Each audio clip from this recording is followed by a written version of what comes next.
اے نبی میرا پیغام سنا دو، اے میرے بندو جو ایمان لائے ہو اپنے پروردگار سے ڈرو، جن لوگوں نے اس دنیا میں نیکی کی ان کے لیے بھلائی ہے اور اللہ کی زمین کشادہ ہے، جو صبر کرنے والے ہیں ان کو بے حساب ثواب ملے گا۔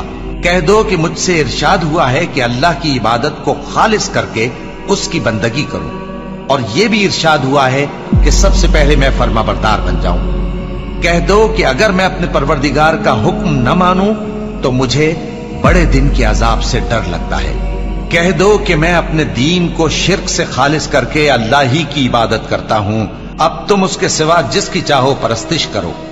کہہ دو کہ نقصان اٹھانے والے تو وہی لوگ ہیں جنہوں نے قیامت کے دن اپنے آپ کو اور اپنے گھر والوں کو نقصان میں ڈالا۔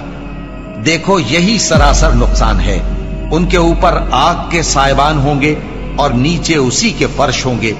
یہ وہ عذاب ہے جس سے اللہ اپنے بندوں کو ڈراتا ہے کہ اے میرے بندو مجھی سے ڈرتے رہو۔